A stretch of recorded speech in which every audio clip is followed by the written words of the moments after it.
Hey everyone, welcome to the Food Tech Show. My name is Michael Wolf.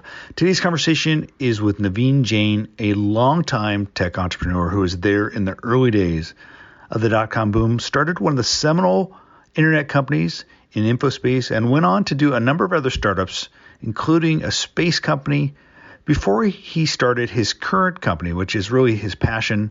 As you could tell by if you hear him talk, Biome, which is focused on personalized nutrition. Although during the conversation, he had a little bit of a problem with the term personalized nutrition. He feels like precision nutrition is really a better term. So, but I'll let you listen to that and hear the explanation for yourself. It was a fun-ranging conversation.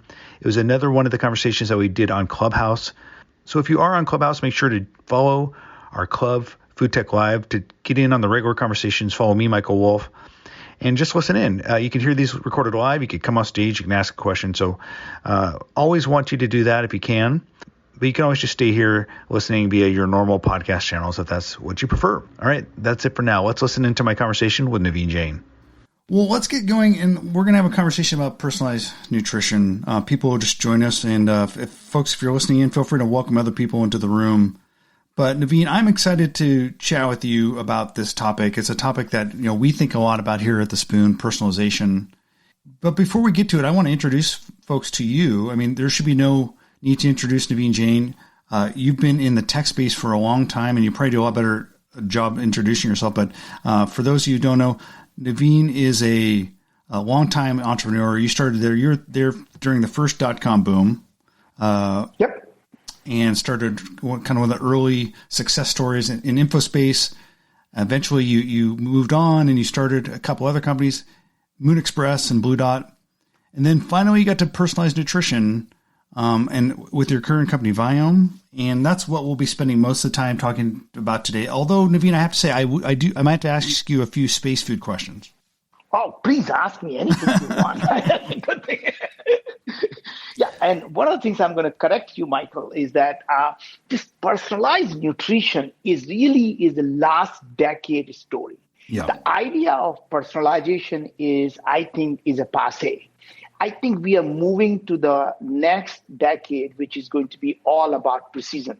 And what I mean by that is that personalization has been such an abused word that, a lot of the people who have co-opted that for, purposes like, Centrum for men, Centrum for women, or people like, you look at Weight Watchers and say, we are completely all about personalization. We even look at how tall and short you are, and we personalize it for you. It's like, for heaven's sake, that is a categorization at best, not personalization. Yeah, it's archetypes, right? Like you have like 15 categories that kind of fit these rough estimations of what people's nutritional makeup are, but that's not truly personalized. And that's my point. Is I really think we as an industry have to move away from that word. And we really look at the stuff and saying, today we live in these times where we are able to analyze the human body at a molecular level. And it no longer should be about phenotypes and personalization. It should really be about precision, and that will be dynamic. That means it's not static anymore, right? Because sometimes even the other big problem with the personalization is that even if you look at the molecular data, for example, our DNA, which everyone will tell you is completely unique to each individual. So it's not like a categorization. But the problem with that approach, Michael, has been that, at least in my opinion, is that your DNA never changes. So here you are, you follow a diet based on your DNA, and then you gain 400 pounds. And now you become depressed, and you have heart disease, and you have all kinds of diseases, but your DNA hasn't changed. And it would be really silly for us to say, just keep doing what you're doing because your DNA is the same, because the person is going to die if nothing changes. And that is the fundamental problem with all those approaches has been, is that we are not looking at the body, what state the body is in, what are the chemical activities that are happening, the biochemical activities, and what can we do using nutrition and food as a medicine to be able to bring the body from dysbiosis back into homeostasis. So we jumped right into it, but we did jump into it, which is great.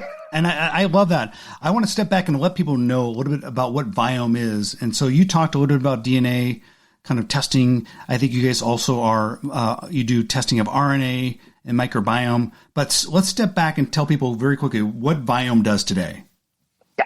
So first of all, before I jump into Wyoming, I mean, let's just look at what needs done here, right? So if we just step back for a second and think, we as humanity find ourselves at this crossroad where even though we are living in this pandemic of COVID, but we as humanity more or less have gotten our arms around what I would say infectious diseases, right? And it's really difficult to say while we're sitting in the pandemic of infectious disease. But this is once in 100-year problem, right? More or less, we have not had as humanity have to suffer through a lot of infectious diseases. But every one of us is going to suffer through a chronic disease in our lifetime. And these chronic diseases are things like we call obesity, diabetes, they are metabolic diseases, heart diseases, autoimmune diseases, cancer, right? Depression, anxiety, Alzheimer, Parkinson's, autism, or even cancers. These are all what I would call lifestyle diseases. You're not born with them, and these diseases are preventable and interceptable. And that is the key.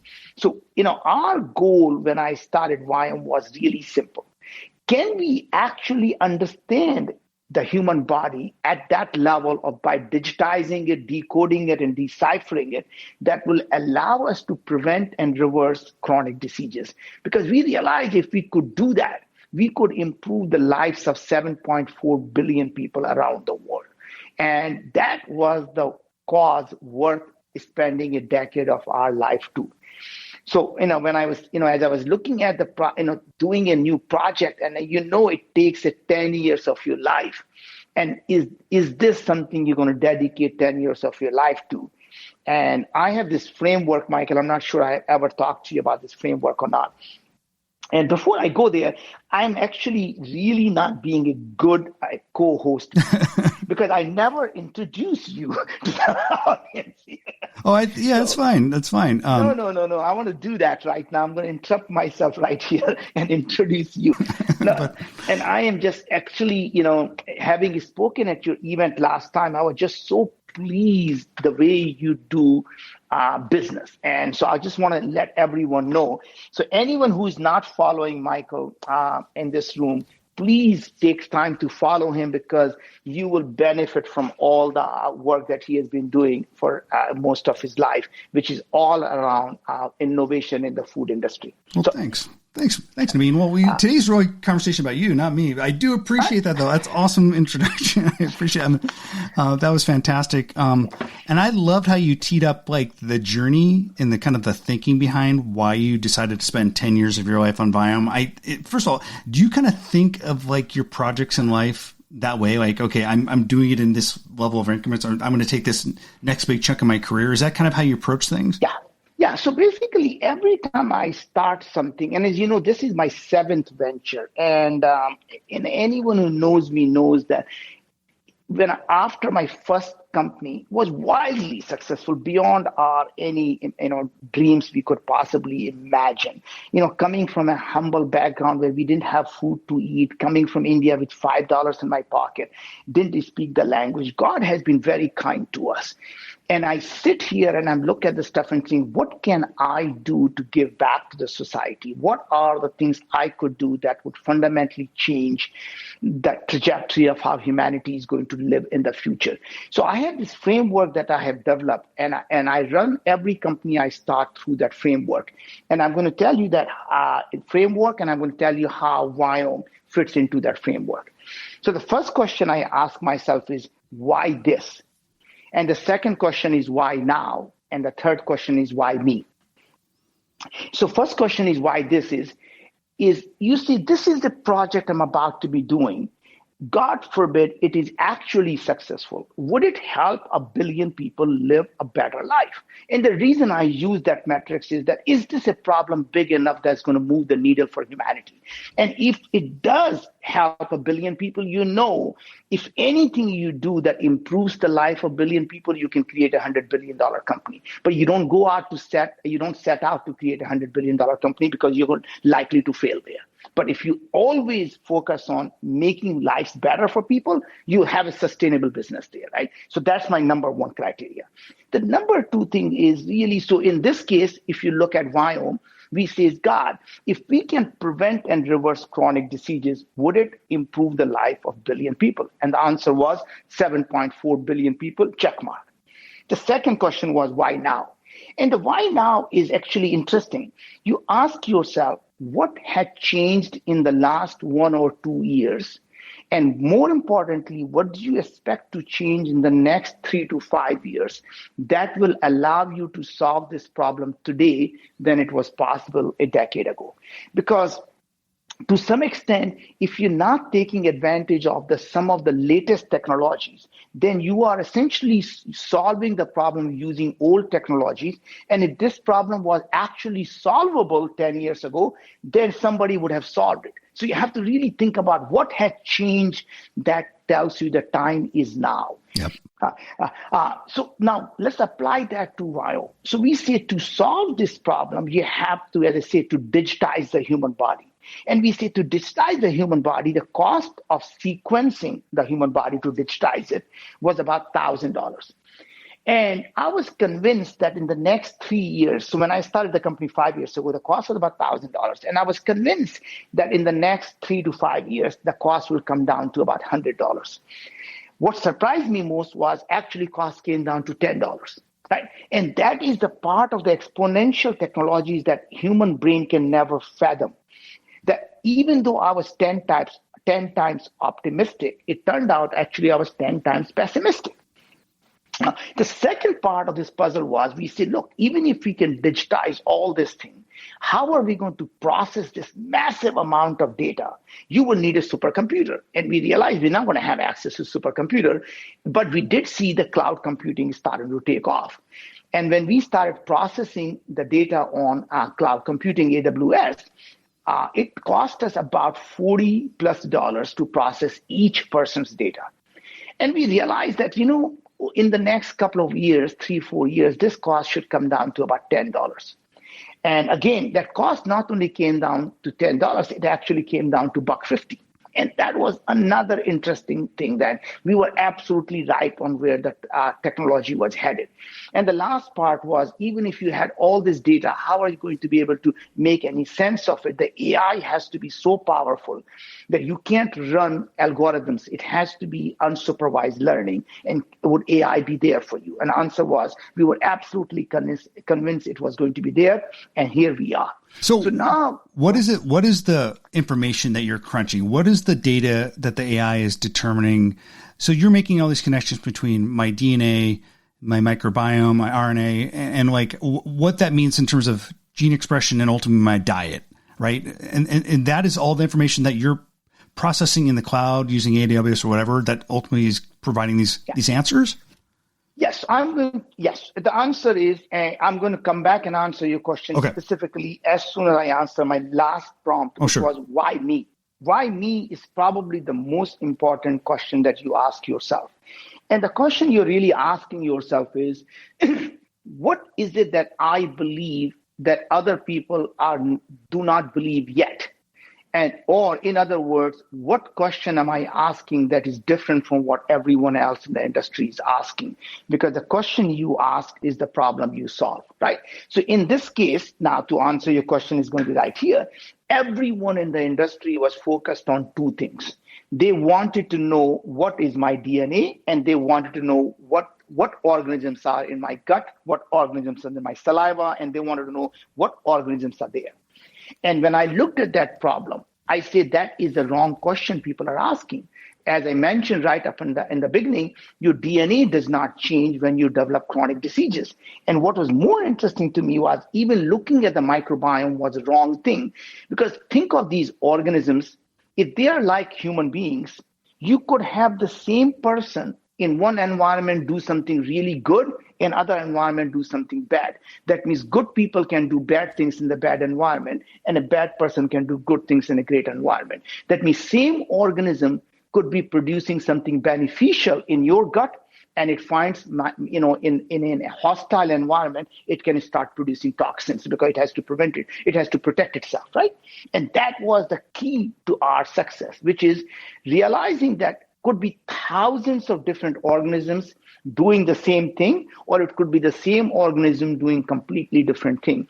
That means, what if we looked at what microbes were producing, not what the microbes were? And that was literally the question we asked was, what genes are being expressed, not what your genes are, because your genes don't determine your destiny, your gene expressions do. And for the people who don't quite understand the difference between gene and gene expression, there are two ways of looking at it.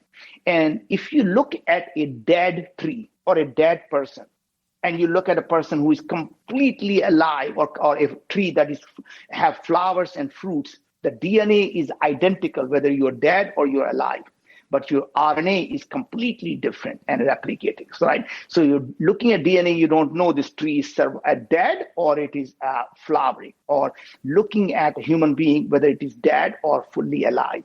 Or worse yet, if you look at any part of your body, it has identical DNA, not similar, identical.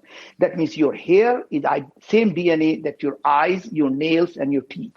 Why is it you don't have the eyes growing on your fingers and nails growing on your head? It is simply the gene expression, because genes are the same, right? So that means identical genes can actually express themselves very differently and make completely different body part. Does that make sense to you, Michael? It makes sense. And that's why you guys test DNA and RNA. So you're looking at the gene expression of the microbes in the user's gut. So actually we look at both in the user's body. So right. There is one 4-letter word that has been used more in the last 6 months than any other 4-letter word. And you know what that 4-letter word is? mRNA, right? Yeah. And that mRNA. I can think of a few other 4-letter words, but that's one, I guess. Yeah. So that mRNA that has become one of the most trending words is actually something we have been doing it for the last 5 years. So we literally measure your mRNA. So we look at your mRNA in your blood, we look at your mRNA in your saliva, we look at your mRNA in your stool, and that allows us to see everything that's happening in your gut, everything that's happening in your mouth, and everything that's happening in your body. That means what happens in your gut doesn't stay in the gut, because those micro poop or the metabolites or the output of microbiome actually gets absorbed in the human body, and it changes our gene expression. And I can tell you some really fascinating research, Michael, that has come out in the last couple of months. One of them was they actually did a trial on a patient, and that did the immunotherapy. And the immunotherapy actually did not work on these melanoma cancer patients. And then they simply did a fecal transplant, changed the people's microbiome, and suddenly the same therapy worked. So just by changing the microbiome, the cancer therapy that did not work actually started working. Right? Now, they took 17 people who were completely addicted to alcohol, and they simply changed their microbiome, and their addiction to alcohol went away. Think about that for a second. Our craving were determined by what was happening in our gut. Right? They did the same thing, by the way, at ASU on autism. They took 18 kids and simply changed autistic kid and changed their gut microbiome. And even after 2 years, half of the autism symptoms were gone. Wow. What are we starting to see here? The pattern of how our microbiome interacts with the host and change its phenotype.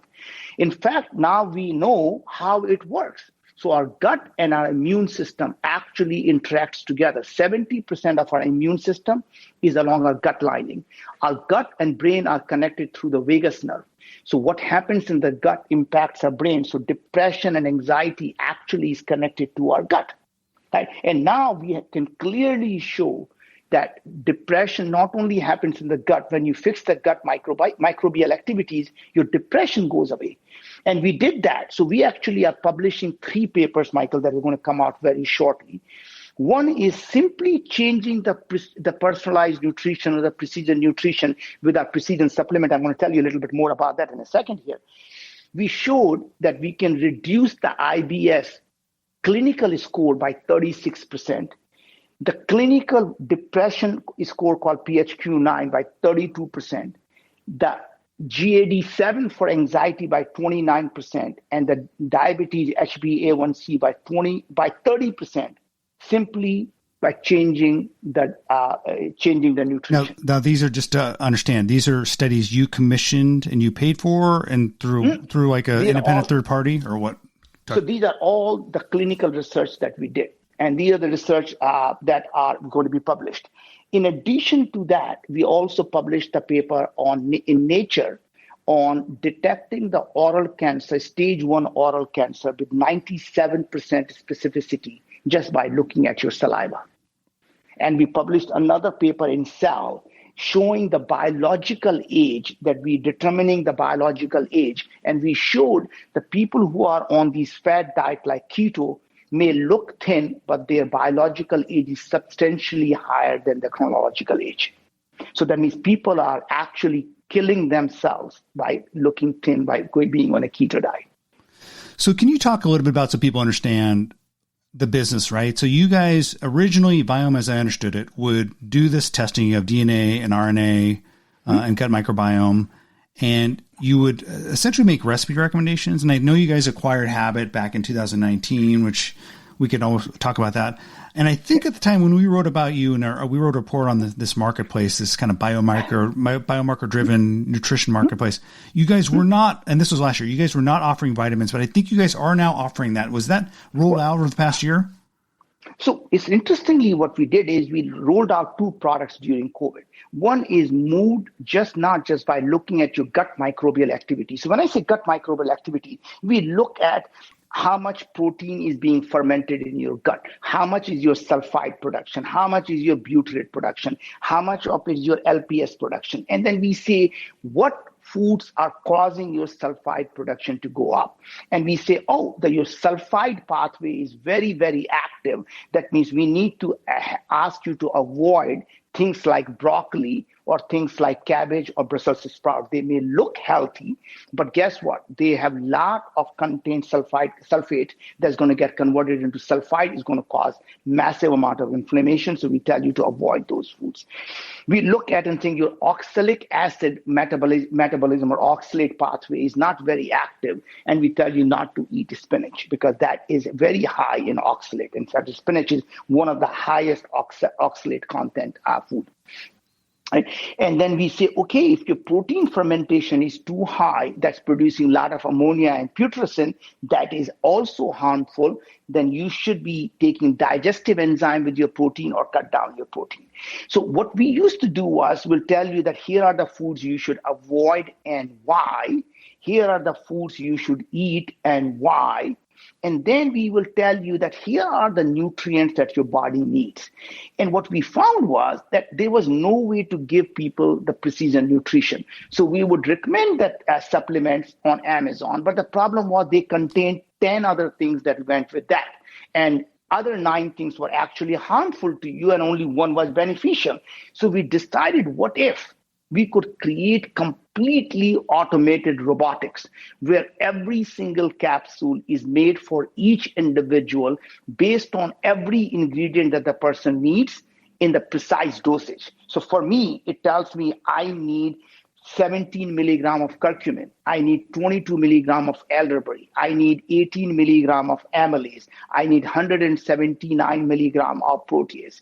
And we literally 55 ingredients, every vitamin, every food extract, every herb, every mineral, all the amino acids, digestive enzymes, every probiotic strain. I get 9 probiotic strains, prebiotics, anything that you need, we literally put them in the capsule on demand that day, made it just for you. So it's not like pulling 1 capsule from a red drawer and 1 from pink drawer and putting them in a sachet. So you guys are you're manufacturing the vitamins and the nutrients and the supplements for the person. And so I would imagine that took some time. How long did it take to put together this essentially vitamin creation engine or technology?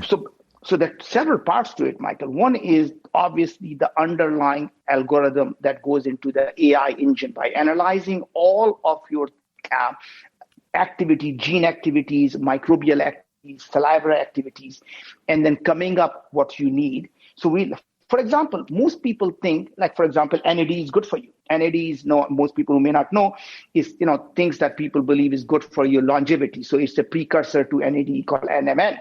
And most people think they should be taking it because it's really good and it increases the longevity. And what we find is that's exactly the same thing. That it can be very harmful to you if you have high cellular senescence or if you have high inflammatory activity.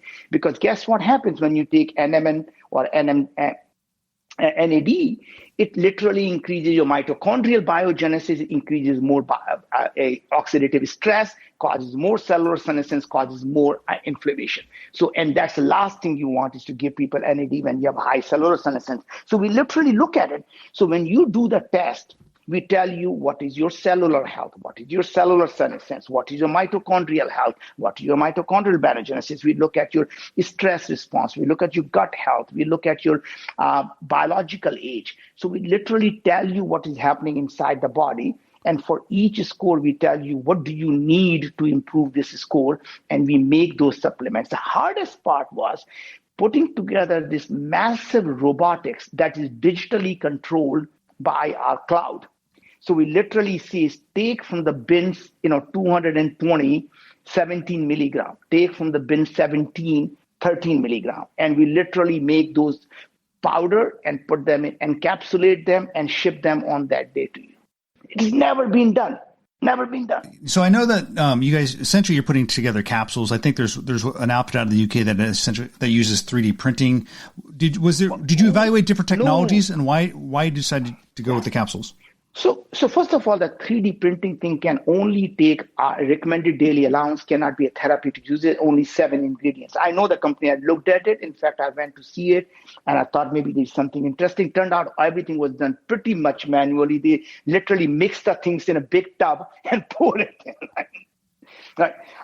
So this stuff is done because you are able to now take 75 ingredients, probiotics, prebiotics, everything, and make those things. We could put them in a packet as a powder as well. But as you know, then you have to mask a whole bunch of flavors because some of these things are pretty nasty tasting, right? Right. So what we did was it had to be a massive robotics problem, that how do you do it at a scale? And no one has figured out how to do these things at scale. And that was our biggest challenge, to build this massive robotics form to do it at a scale. And did you partner with the supplements companies to possibly bring this to market? I mean, from my understanding, you guys essentially were a data business before, and then you assembled this large, essentially consumables business to go along with essentially the AI-driven data you're talking about, kind of understanding a person's biomarker makeup, et cetera. And so you went into the consumables business. That seems like a great monetization play, but how did you – it seems like that probably was a lot of work. Was this something you had to partner with anyone with? Oh, no. So interestingly, again, remember, we always did the same thing. We will always tell you what nutrients you need. And all we were doing was telling you to buy something from Amazon. And the problem with that was, as I said, yep, 1 or 2 ingredients in that thing was something was beneficial to you. Other 8 were harmful to you. And we couldn't figure out how to actually tell you what you need and nothing that you don't. Because anytime you put something in your body that you don't need, your body has to work hard to get rid of it, right? And that it was the problem. So we thought the only way to solve that is to actually make those things for each individual. And now to do that, you don't need to work with the supplement guys. You need to work with the companies that can acquire these massive amount of ingredients, quality test each one of them. And it takes us, by the way, 11 days to make that thing. So, it's not an easy problem, because once the ingredients come in, you have to test for purity. You have to test to make sure it is exactly what it says it is. And then you put them in a capsule. Then you have to wait for 3 days to make sure that it is actually, there is no contamination. So all these things that go through the process of making these things, by the time they come out, it's for 7-8 days and then shipping to you. So it is a lot of work that needed to be done. But the good thing is we automated everything. Just like a lab processing, when you get the sample to us, there is no human that touches it. Everything goes on a robot, goes to the cloud, and our cloud does all the analysis. And now it not only tells you what you need, we actually also make it for you and ship it to you. That's great. I do want to just reset the room a little bit, folks. I do want to take some questions for people at some point. Yeah. I have a couple more for you, Naveen. We are recording this for a podcast, so if folks come on stage, just understand you will be recorded. I do want to ask you about wearables and essentially where you think that's going. I think there's valuable data. I think the first generation of wearables was basically how much have I've moved. We're finally getting to glucose, some level of glucose monitoring. Where do you think that's going, and how that will change? How will that change your business? So it's very interesting. So first of all, on the glucose monitoring specifically, since you mentioned, we actually built that into AI. So very early days of our company, what we did was we actually did a massive test on about 1,000 people, and we put them on a continuous glucose monitoring. And then we actually fed them 35,000 different types of food. And that allowed us to build a machine learning that by looking at your gut microbial activity, we can predict your glucose response with 83% accuracy. So I don't need to look at your glucose because we can predict it. In fact, we just published this paper that's coming out now that shows that we can predict your diabetes risk, and it is directly connected to your HbA1c. So by looking at your gut, we can tell you what your diabetes risk is going up or down. And when you measure your HbA1c, it goes up or down based on what we're telling you. So we actually build the continuous glucose monitoring in our AI now. So we can tell you when you eat this food, what is the glucose response that is going to be. And it's really find some very interesting stuff. So for me, bread has very, very low glycemic response, but banana has very high response for me. For my wife, it is completely opposite. Her blood sugar spikes with bread, but not with banana, right? So it's completely different for two people. So you guys don't make a lot of banana bread is what you're saying. Well, that's exactly what's happening here. But we make zucchini bread now. But anyway, a point I'm trying to make is that even identical twins, the same thing happens. As you know, in UK, there was a study done on identical twins that, you can have identical DNA, but completely different response when it comes to different. And it's gene expressions, as we talked about. That's kind of the secret sauce where you guys are building. And microbial activities. Yep. You guys, you acquired Habit in 2019. Yeah. That was founded by Neil Grimmer of Plum fame. Kind of well-known entrepreneur in the space. And I always thought the big idea of Habit early on was this idea of personalized meal kits, which they abandoned pretty quickly because I think they realized how hard that was. But when I look at the future of personalized food as medicine, and I think you mentioned that early on, I think that is a really interesting idea. Subscription or prescription-based food. I had a conversation with Dr. Robert Graham last week, and he's a big believer in that. Is that something like you believe in, and maybe that's something down the way you think a Viome could move into?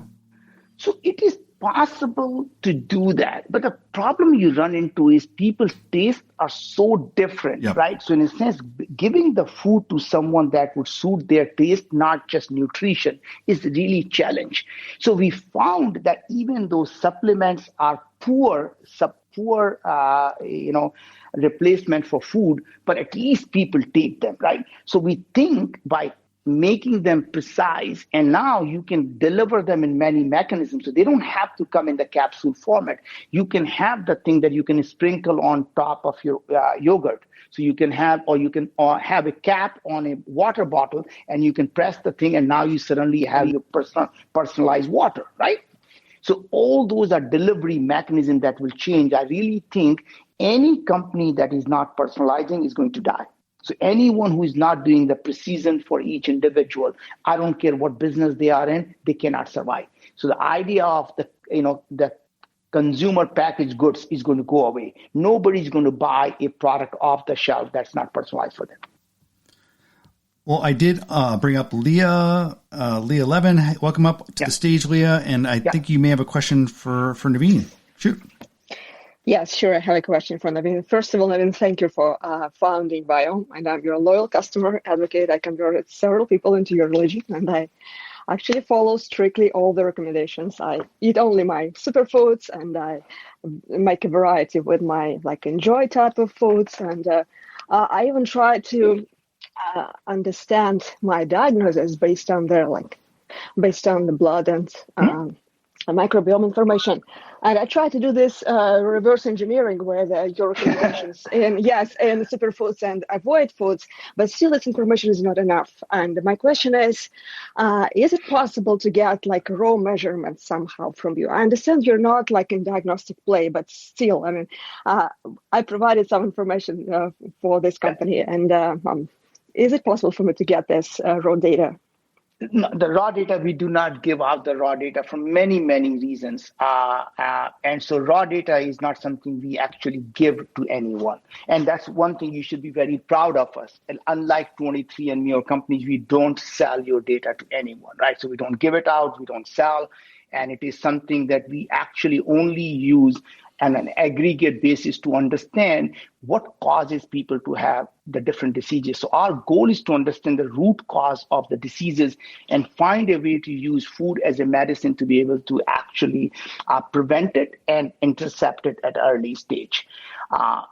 In terms of diagnosis part, obviously, for obvious reasons, regulatory reasons, we cannot diagnose a disease, or we cannot tell you that we cure a disease, because that will be an FDA regulated business. But what we are going to be doing very soon that you're going to love is we will allow you to compare yourself to other cohorts. And you can compare yourself to cohort, for example, who have diabetes, and you can see where you are. And it may look like that you're moving towards a disease. So you know that you're actually, so we have predictive biomarkers now. And the predictive biomarkers are actually show you where you are in terms of the disease people. And you can see, are you moving towards a disease or moving away from a disease, or your risk of a disease is going up or down, because your risk is not static. It's constantly going up or down based on your lifestyle. All right. I do want to give another question to Dr. Christopher. Dr. Christopher, do you have a question for Naveen? I do. And yeah, I was actually hanging out with Neil when he started Habit, and absolutely, as all great things, it was before its time. We were just talking about this the other day on a future food room, and just the aspect of being able to automate to where it's showing what you're actually, people talk about food waste and about reducing our carbon and all of these types of things. Your body can only uptake so many nutrients at a time.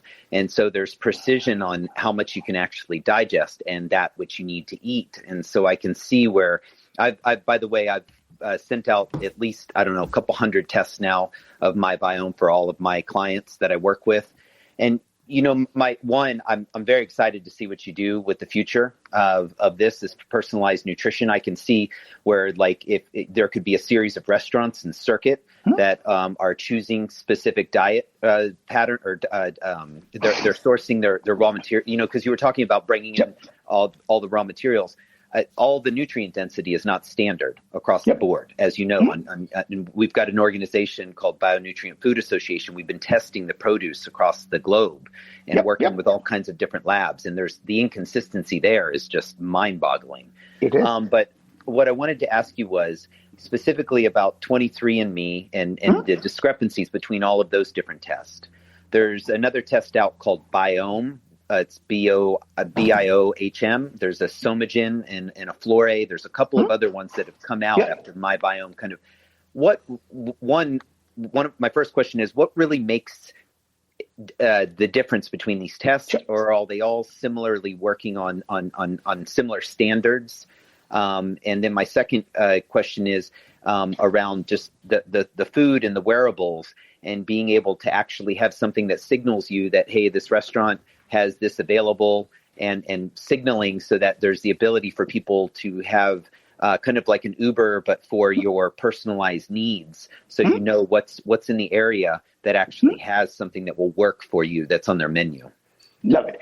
Great question, by the way. So let me answer your first question first, and I'll get to the second one in a second here.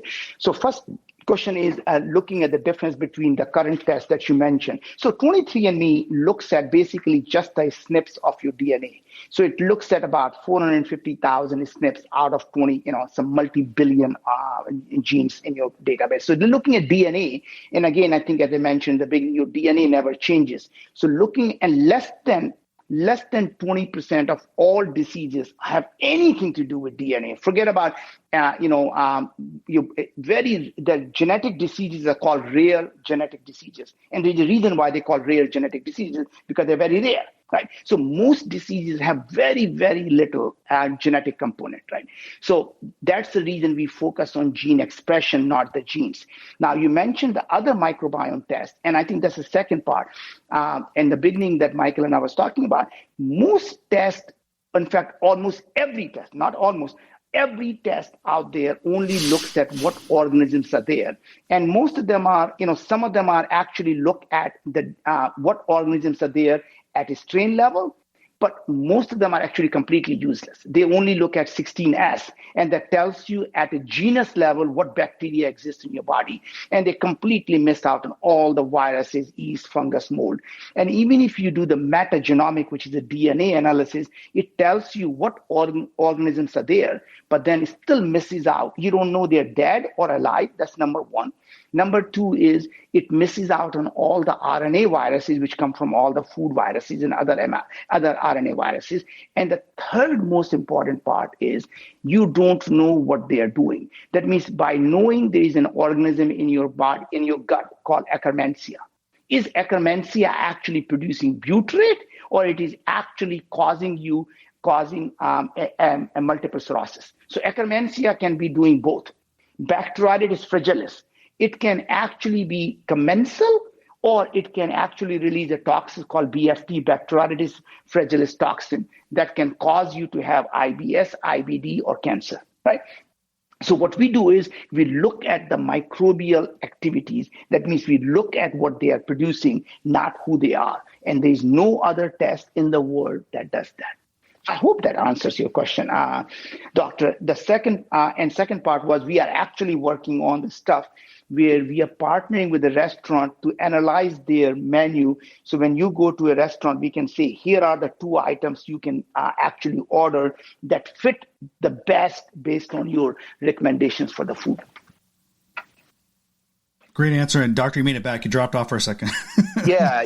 One other just quick question, and I appreciate that. And so I was just wondering, just based on the full moon and the new moon, how things have a tendency to rise and flare up.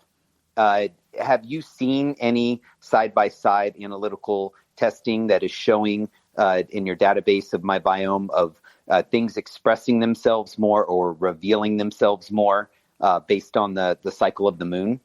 No, we have not. Honestly, we have not seen that on the lunar cycle or any other things of that nature in our data yet. And Naveen, I feel like you're the perfect guy for that because you actually own a space company I do. and a personalized nutrition company. And I would have honestly looked at it. And again, there are a lot of things that change. Inflammation in the body is not one of them. But there are a lot of other things that do change the expression of the human body.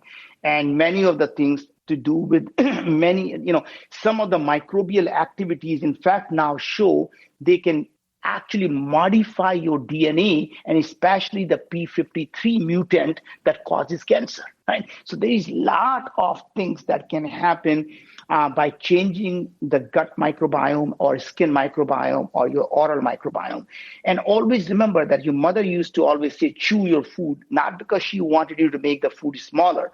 By chewing your food, you are actually allowing your oral microbiome to be able to pre-process the food that is actually ready to be absorbed in your small intestine and actually can be digested in the colon. Wonderful. Thank you for that. And Michael, just the one last thing. It's such an opportunity to speak to this amazing person, and I'm so grateful for the work you're doing. Is there going to be the future of where people can actually start seeing real-time data when they're taking, like, say, butyric acid supplements or what their probiotics are doing? So it's not such a long cycle. So there's a cyclical, easy way to retest and say, that's working, that's not. So we actually do that. Money.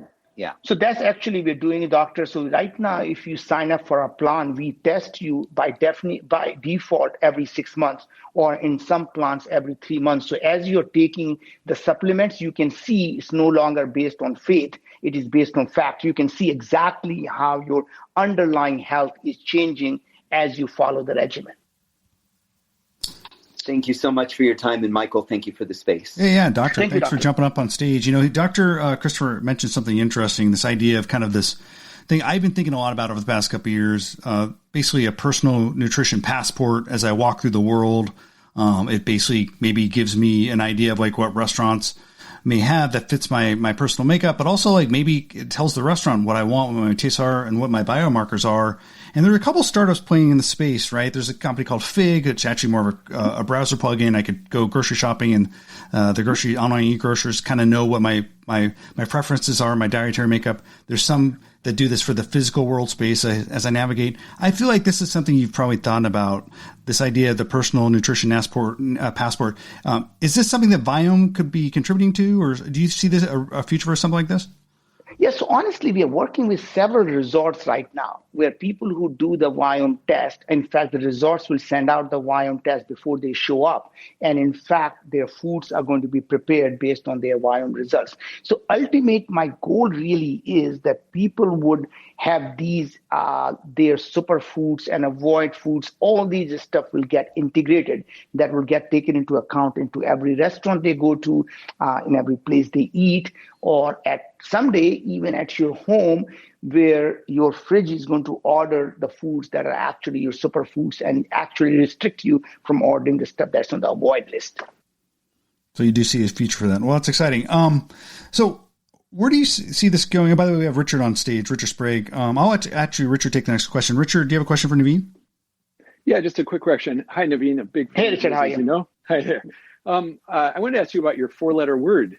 I know that earlier in the COVID, when it first came out, I know you were looking at getting approval for actually be able to test for COVID using your test, because I know it's capable of doing that.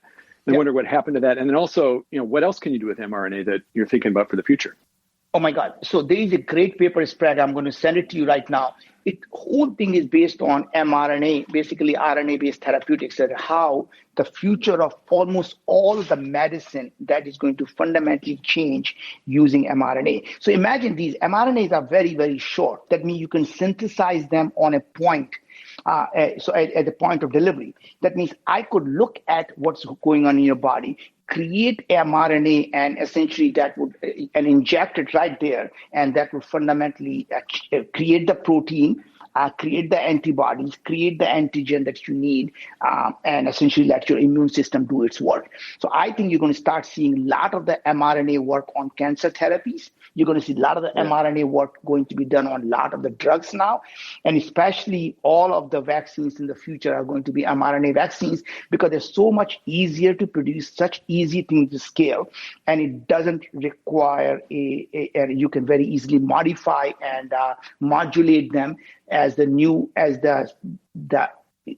pathogens mutate. Right. So I think there's going to be, I'll send you a paper, I think this really, really fascinating paper on RNA therapeutics, where we are going.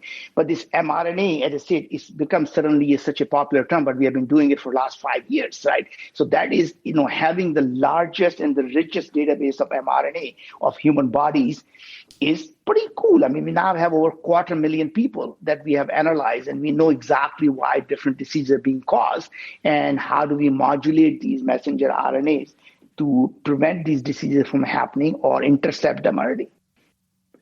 Yeah, I think that's just extremely cool, because, as you said, the basis of the Moderna vaccine is the idea that you can just take a snippet of mRNA, stick it in a lipid particle, and then inject it in somebody, and now suddenly your immune system can recognize it and will fight back the next time it sees it. And as you know, Moderna originally started as a cancer company. Mm-hmm. And there's no reason why you can't just take that same mRNA and look at and have your body reject the next cancer-causing cancer that comes along. Honestly, it is going to be, a lot of the things. Other big thing that's going to start happening is these mRNA-based phages. So that literally will go out, and as opposed to taking antibiotics that will attack a very specific pathogen only, right? And think about that. So the next time you have an infection, you don't have to take antibiotics. You will just literally make the mRNA and then inject, and the next thing you know, everything else is intact and that pathogen is gone. And if you have E. coli, you only kill E. coli. You don't need to kill everything else around you. Yeah. And what I think would be cool is, because you already know you've already looked at my mRNA and the mRNA of your customers. You could look and see the difference between somebody who is, say, immune to such and such disease, or maybe is recovered from such and such, and you can look and find out what was the difference in mRNA between that person and and somebody else who might be suffering.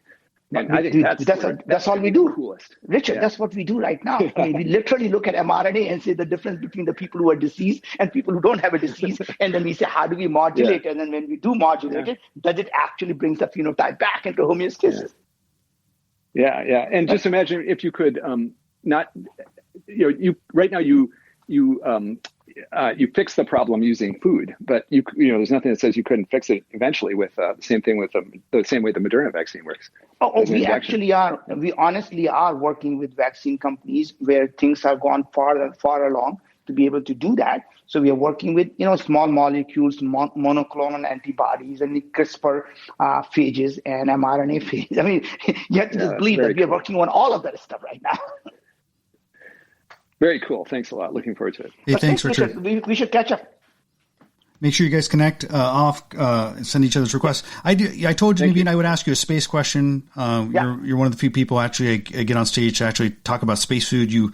People should know about Naveen. Not only does he own Viome, you also, I think it's Moon Express. You own a space company.